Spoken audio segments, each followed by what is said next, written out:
Porque es que cada vez que viene una vaguada, el resultado es el mismo.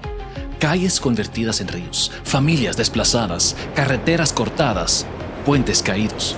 ¿Qué está pasando aquí? Porque esto ya no es una sola vez, ya no es mala suerte, ya no es como que cayó mucha agua. Estamos rompiendo récords históricos de lluvia cada 2 años, como si el cielo decidió que las reglas ya no aplican. Y la pregunta que todo el mundo hace es siempre la misma. ¿Por qué nos inundamos así? ¿Por qué esta isla, con toda su historia, con toda su gente, con todo lo que hemos construido, se paraliza cada vez que llueve fuerte? ¿Y por qué no hay nada que se pueda hacer? En este video vamos a intentar responder esa pregunta de verdad, con historia, con ciencia y con honestidad. Y sí, eso significa que también tenemos que hablar de Trujillo. Esta isla siempre ha tenido problemas con el agua, lo cual es irónico porque agua aquí hay de sobra. Los taínos lo sabían mejor que nadie. El agua era parte de su vida diaria, de su religión y probablemente de su lenguaje también. Se asume generalmente que el sufijo coa en taíno tenía que ver con el agua. Jarabacoa, por ejemplo, se interpreta como tierra de muchas aguas. No lo podemos confirmar con certeza, pero la coincidencia es difícil de ignorar. Desde el primer día, esta isla tuvo 2 problemas con el agua: cómo llevarla hasta donde vive la gente y cómo sacarla cuando sobraba. Cuando Bartolomé Colón fundó Santo Domingo en 1496, eligió la desembocadura del Ozama por razones muy concretas: un puerto natural perfecto y agua dulce disponible. Pero en 1502 un huracán destruyó prácticamente todo y Nicolás de Ovando movió la ciudad al otro lado del río. Y al hacerlo, no estaba reconstruyendo, estaba diseñando algo completamente nuevo, con una visión que nadie en América había tenido antes, y con las lluvias en mente. Usó el método cuadricular, el cual luego se imitó en el resto de las colonias españolas. Ese diseño le permitió a Ovando aprovechar la pendiente natural del terreno para que cuando lloviera, el agua bajara sola por las calles y desembocara en el Ozama, el primer sistema de drenaje pluvial del continente. Y debajo construyó túneles de piedra para las aguas pluviales y para las aguas residuales. Sofisticado, funcional y siglos por delante de cualquier otra ciudad del continente. Pero quedaba el problema del agua para beber. El Ozama era salobre y los pozos tenían agua de mala calidad. Por años la gente cruzaba el río en barca todos los días a buscar agua del otro lado. En 1542, Rodrigo de Liendo construyó el primer acueducto, una tubería de barro desde un pozo hasta la Plaza Mayor. Ayudó, pero no era suficiente. El proyecto de verdad era traer agua del río Jaina. Solo faltaba financiamiento. Así que crearon un impuesto, la sisa del agua, y los dominicanos pagaron durante décadas. En 1573, cuando un inspector de la corona llegó a revisar las cuentas para ver cuánto dinero se había acumulado para la construcción del acueducto, el dinero había desaparecido. Un oficial del gobierno se lo había robado por décadas. Se piensa que unos 7,000 ducatos de oro desaparecieron. En el valor de poder adquisitivo real de la época, eso equivaldría a unos $10 millones hoy. Y el agua nunca llegó. El primer plan, primer dinero recaudado, primera vez que el dinero desapareció. No sería la última.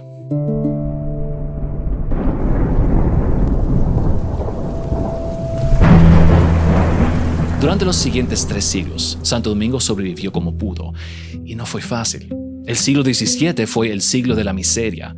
Francis Drake saqueó la ciudad en 1586. Osorio despobló pueblos enteros del norte y el oeste en 1605 para acabar con el contrabando.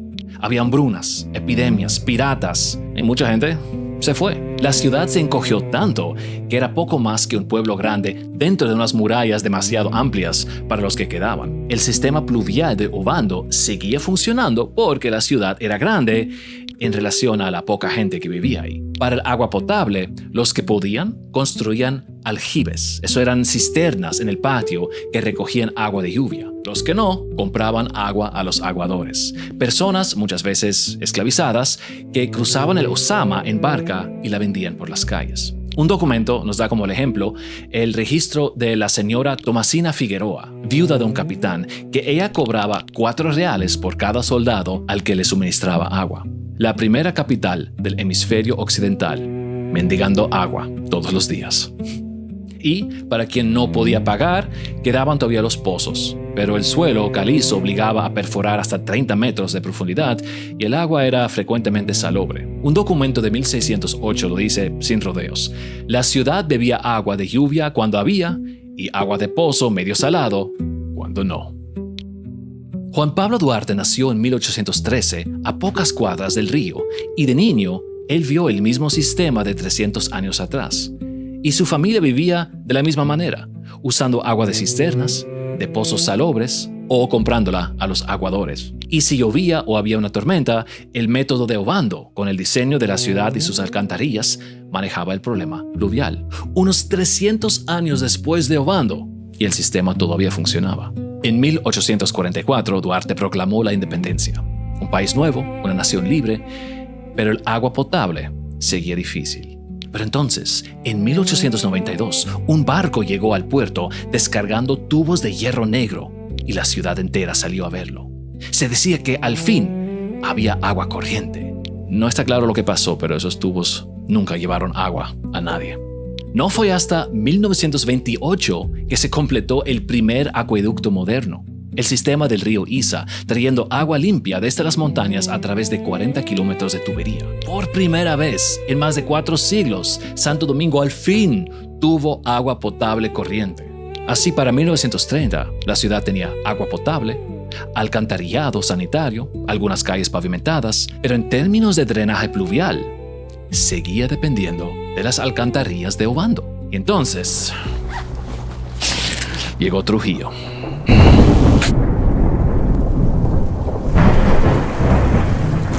El ciclón de San Zenón arrasó la ciudad 17 días después de que Trujillo asumiera el poder. Fue una catástrofe, pero para Trujillo fue también una oportunidad para reconstruir la ciudad en su imagen. Sobre él siempre habrá debate. Unos dicen que construyó por vanidad y por sed de poder, y otros dicen de que, independientemente de sus motivos, el resultado benefició al país. Probablemente ambos tienen un poco de razón. Lo cierto es eso, la ciudad creció de 70,000 habitantes en 1930 a más de 300,000 para finales de los años 50.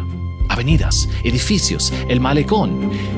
Y claro, a todo le puso su nombre, al fin hasta la ciudad.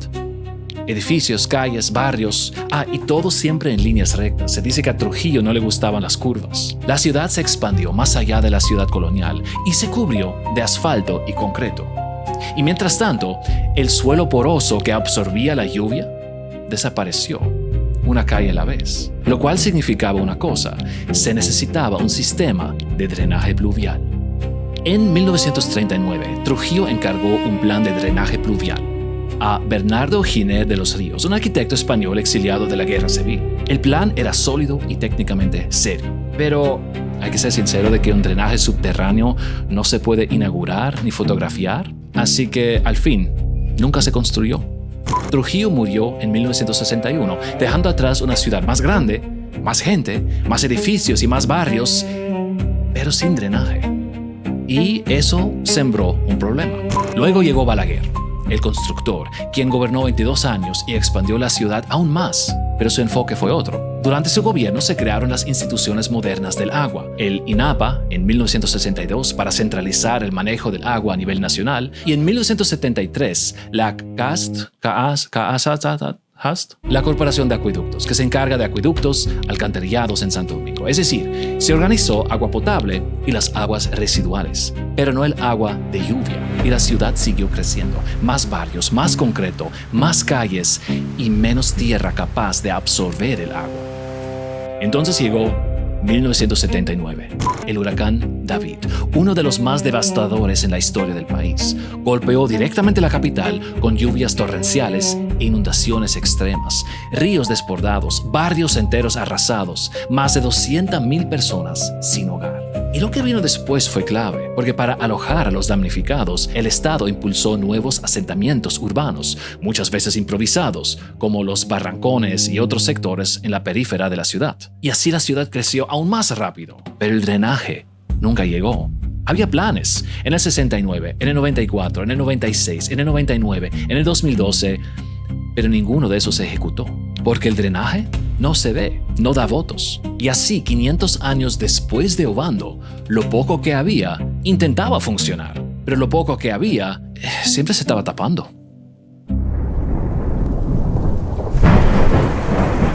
Santo Domingo produce unas 4.000 toneladas de basura por día.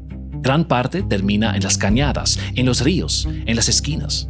Cuando llueve, esa basura se mueve y busca el punto más bajo, que suele ser un desagüe. Hay que ser honestos. En muchos de los barrios que más se inundan, la recolección pasa una vez por semana o no pasa. Cuando el servicio falla, la gente busca alternativas. El sistema los abandonó primero, y a eso se suma otro factor. El plástico de un solo uso, fundas, botellas, envases, todo eso, se volvió parte de la vida dominicana a finales del siglo XX, pero la infraestructura para manejarlo nunca creció al mismo ritmo. Esa funda que usaste en el supermercado no desaparece, se queda y termina en el mismo lugar que todo lo demás, en el desagüe. El resultado es un círculo vicioso. Servicio deficiente, basura en las cañadas, desagüe tapado, barrio inundado. Pero incluso si mañana desapareciera toda la basura, la ciudad seguiría inundándose. Porque el problema no solo está en lo que tiramos, está en lo que quitamos.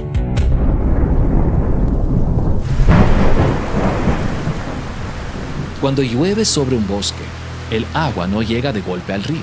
Las raíces la absorben, el suelo la filtra lentamente. Sin bosque, el agua corre por la superficie y llega de golpe. El bosque es el sistema de drenaje natural de la cuenca. Nadie lo mantiene, pero funciona. Mientras que existe.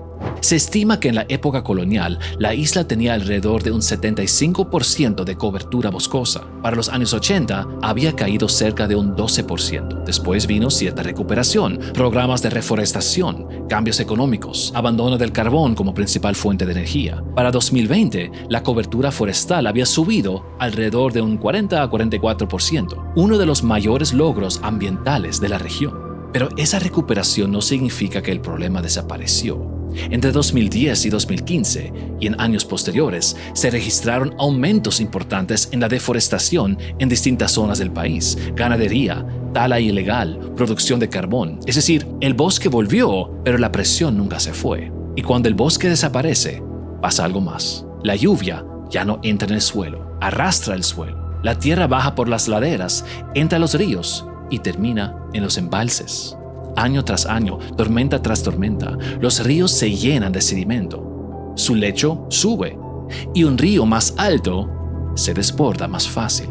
Las presas cuentan esa misma historia. Cuando se llenan de tierra, pierden capacidad. No pueden retener agua, no pueden controlar crecidas, no pueden generar suficiente electricidad. Lo que se pierde en las montañas no se queda en las montañas, baja y eventualmente esas aguas llegan a las ciudades y contribuyen a las inundaciones. Desde Obando, mucho ha cambiado, tanto en la isla como en las ciudades, las calles, la basura, los bosques. Pero hay un cambio más, uno que se nos fue de la mano. Primero no se quiere cerrar, ahora no se quiere abrir. Ya me dañaste la sombrilla. El cielo también cambió. Hemos visto una alteración de los procesos meteorológicos en nuestra región del Caribe en los últimos 20 a 25 años, porque desde el año 2000 ha sido más que significativo el incremento de las temperaturas tanto en el mar como en tierra y en la atmósfera. Comprendido esto como cambio climático, los procesos atmosféricos se han disparado y los fenómenos naturales son más significativos. Por ejemplo, durante este año 2026 hemos tenido la influencia de un tren de vaguadas junto a sistemas frontales y algunas bajas presiones moviéndose muy cerca de nuestra región del Caribe. Para entender una vaguada, hay que dejar de ver el cielo como algo estático. Imaginen una V o una extensión de baja presión en las capas altas de la atmósfera. No es un frente frío ni una tormenta cerrada, sino un canal de aire totalmente inestable. Funciona como una aspiradora gigante, mientras que la alta presión empuja aire hacia abajo, así evitando las nubes. La vaguada obliga al aire cálido y húmedo de la superficie a subir violentamente. Al ascender tan rápido, este vapor de agua se enfría y condensa en nubes de gran desarrollo vertical, esas nubes que conocemos como cumulonimbus. Por eso, en poco tiempo, una vaguada puede descargar volúmenes de agua que normalmente caerían en un mes. La energía no se desplaza, se concentra sobre un punto fijo. Las lluvias han cambiado porque el combustible es ahora de mayor octanaje. La relación es física pura. Por cada grado Celsius que aumenta la temperatura del aire, este puede retener un 7% más de humedad. El Mar Caribe actúa como una caldera. Al estar más caliente que hace 30 años, la evaporación es masiva. Antes teníamos lluvias persistentes, pero moderadas. Hoy tenemos bombas de agua. La atmósfera carga más humedad y cuando encuentra un disparador, como una vaguada, la suelta toda de golpe. Lo que vimos en noviembre del 2022, noviembre del 2023 y los eventos extremos de este año 2026 ya no pueden catalogarse como accidentes estadísticos. El 4 de noviembre del 2022 se combinaron una vaguada, una onda tropical, un disturbio atmosférico, lluvias torrenciales con acumulados de 267 milímetros en 5 horas, inundaciones históricas en el Gran Santo Domingo. El 18 de noviembre del 2023 se desarrolló un disturbio tropical que generó aguaceros torrenciales y un récord nacional de lluvias en 24 horas de 431 milímetros. Y recientemente, el 8 de abril del 2026, tuvimos los efectos significativos de una vaguada fortalecida, abundante humedad y aire muy caliente en el Mar Caribe, acumulados de hasta 408 milímetros en 8 horas en la capital dominicana. Estamos ante un nuevo patrón climático. La variabilidad natural se ha visto potenciada por el cambio climático, haciendo que los eventos de 1 en 100 años ocurran ahora cada 2 o cada 3 años. Recordemos que ninguna ciudad del mundo está diseñada para los volúmenes de agua que la crisis climática está descargando hoy en día. La mayoría de los sistemas pluviales estaban hechos para drenar entre 50 y 70 milímetros de lluvia. El problema no es solo cuánta agua cae, sino en cuánto tiempo. Recibimos 200 milímetros en 3 horas. Es físicamente imposible de drenar en corto plazo por gravedad en ciudades densamente pavimentadas. El suelo ha perdido su capacidad de absorción y el cemento acelera la escorrentía hacia las zonas más bajas, generando así inundaciones extremas con mayor frecuencia. La tendencia para los próximos años en nuestra región es clara y muy desafiante. Mayor frecuencia. Los eventos ocurrirán más seguido y mayor intensidad. Las tormentas serán más húmedas y más peligrosas. La distinción entre temporada seca y temporada de lluvias se volverá más borrosa con eventos de inundaciones severas fuera de los meses habituales. Si después de este video sobre inundaciones lo que viene son semanas de calor, no te sorprendas. Son las dos caras de la misma moneda. Ese es el nuevo normal. Y la República Dominicana no tiene la culpa del cambio climático, pero somos entre los primeros al cual el planeta les va a pasar la factura, en forma de calor intenso y más inundaciones.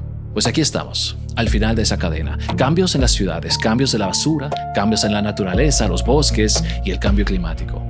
Algunos quizás argumentan que no hay ningún cambio climático, que lo que está pasando es un ciclo normal del planeta. Y sea como sea, esto no cambia el hecho de que vamos hacia un tiempo de más sequías y lluvias. Pero eso no significa que no podamos hacer nada. Significa que tenemos que ser honestos y enfrentar el problema. Y las autoridades lo están intentando de hacer, parece.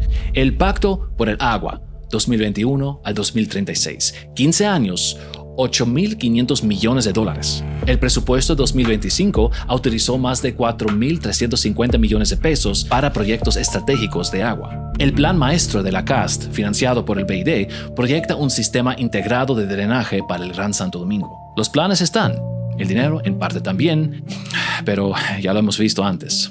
Pero la diferencia es que ahora el tiempo se nos acabó. Lo que hace falta, está claro, separar aguas residuales de aguas pluviales, multiplicar la capacidad de drenaje, construir cuencas de retención, usar infraestructuras existentes para emergencias y recuperar soluciones naturales, es decir, corredores verdes, superficies permeables, cañadas funcionales. Quitar algo del asfalto y concreto para que la tierra nos pueda ayudar a absorber toda esa agua que está por venir. Cosas que no son tan caras de hacer. Y hay algo más. Algo que cada persona puede hacer hoy. ¡No tire basura! Limpia el desagüe frente a tu casa antes de que llueve. Reporta bloqueos. Eso no resuelve el problema estructural, pero puede decidir si tu calle se inunda o no con la próxima lluvia. Nuevamente, hay que ser completamente honestos. Ese plan maestro puede tardar entre 8 y 12 años. El Pacto por el Agua mira hacia el 2050 y los récords de lluvia se rompen cada 2 años. La lluvia va a seguir cayendo más fuerte, en menos tiempo, con menos aviso. La ciudad no tiene el drenaje que necesita porque nadie lo quiso hacer. Y construirlo ahora tomará décadas. Pero a diferencia de los tiempos de Obando o hasta Trujillo o incluso Balaguer, cuando no se sabía bien si y cómo la lluvia iba a venir, nosotros por lo menos tenemos una ventaja. Sabemos que va a llegar. El Caribe debe transitar de la gestión de la emergencia a la adaptación profunda. Ya no se trata de esperar a que pase la lluvia, sino de rediseñar cómo vivimos con ella. Muchas gracias, mi gente. Hola. ¿Y estaba ahí todo el tiempo? Sí, claro. Hay que cuidar a los animales también, imagínate. Pobrecito también se moja, a él no le gusta la lluvia tampoco. A propósito, él se llama Fluffy. Fluffycito. Gracias por ver ese episodio, espero que lo disfrutaron. Si nos quieren seguir apoyando, lo pueden hacer por Patreon y siempre viendo los nuevos episodios cuando salen. Pues muchas gracias por todo. Déjanos un like, por favor. Mi gente. No, pero en serio, creo que lo dañé. ¿Qué crees? No, que lo dañaste. Ahí. Ahí está. Au.